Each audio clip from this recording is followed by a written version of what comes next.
fights have been on pay-per-view. Now he is head. We are edging closer to the action. Before we do so, let's look at our main event tape of the tape, brought to you by Dave and Buster's. Zabit in 28, Kattar. We are going the way. Make some noise if you are ready!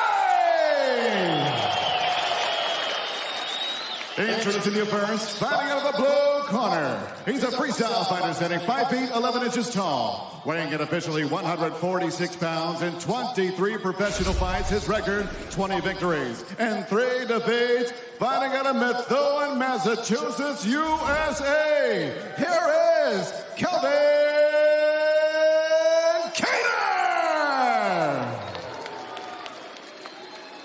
And across the octagon, his opponent fighting out of the red corner. A mixed martial artist standing 6 feet, 1.5 inches tall. He also weighed in 146 pounds and in 18 professional fights, holds a record of 17 victories, just 1 defeat. Fighting out of Dagestan, Russia, the number 5 rated featherweight contender in the world. Here is Zabit Magomedsharipov!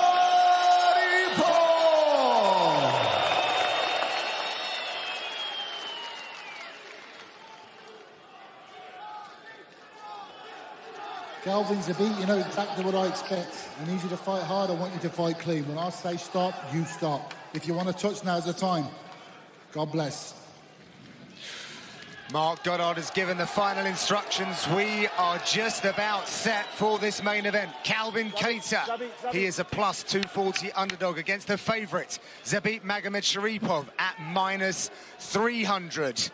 Maximum 3 5-minute rounds in the featherweight division for this main event. Tonight's Fight Clock is brought to you by Dave and Buster's. If you need a reminder, Kattar in the blue, Zabit in the grey. Look out for the boxing of Kattar and the very fluid, unorthodox and creative striking of Magomedsharipov. Double jabs and inside low kicks to start with. Zabit switches to southpaw, maybe opens up the body kick for him. This main event is only 3 rounds. Magomedsharipov team decided to make that call. It wasn't discussed with him.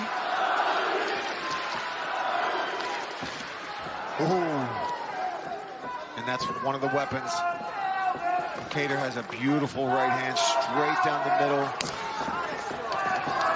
Well, Kattar spoke about the style of Zabit and said he does all the stuff that my coach would tell me off for if I was to do that in the octagon.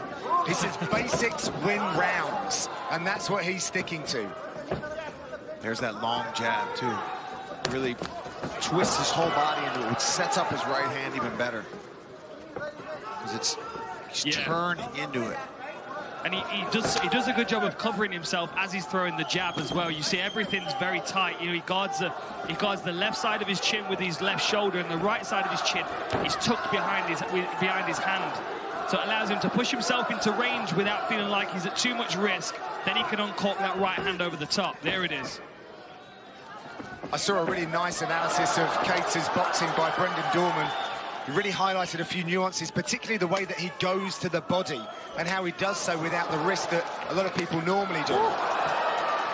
But he's going to need to have his wits about him tonight. Nice. That was lovely. A double jab, step through to southpaw through the right hand over the top.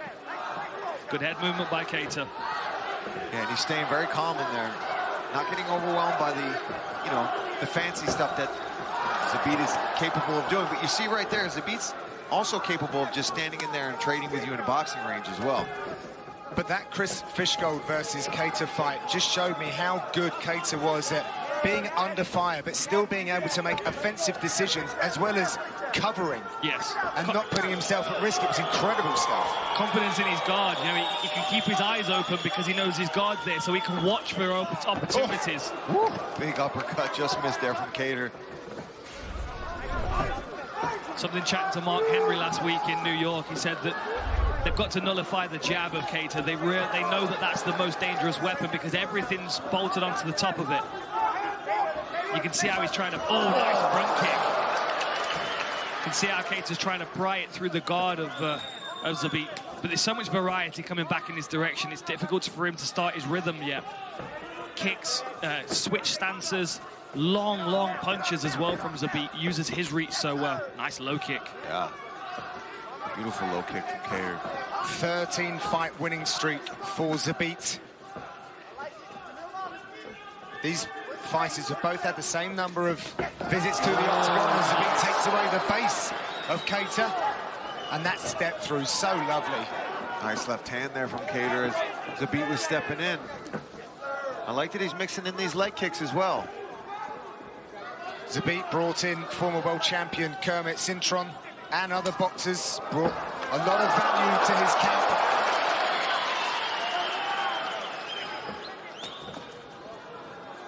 Apparently, we've only seen about 40% of Zabit's ability, he told us. I was going to ask that. I forgot what the percentage was. That yeah, very low, which is very exciting.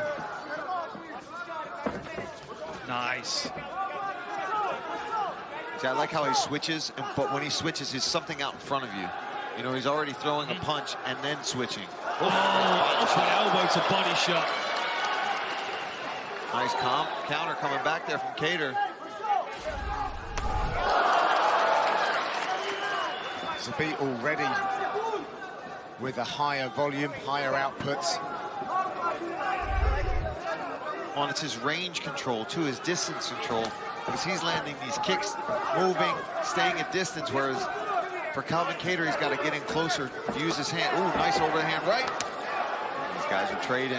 Oh, high knee. And you know, for as dynamic as Kattar is as Zabit is as a martial artist, he doesn't mind getting into a firefight, does he? I mean, there's no real reason for him to be standing in the pocket trading punches nice with uppercut from Kattar. Kattar.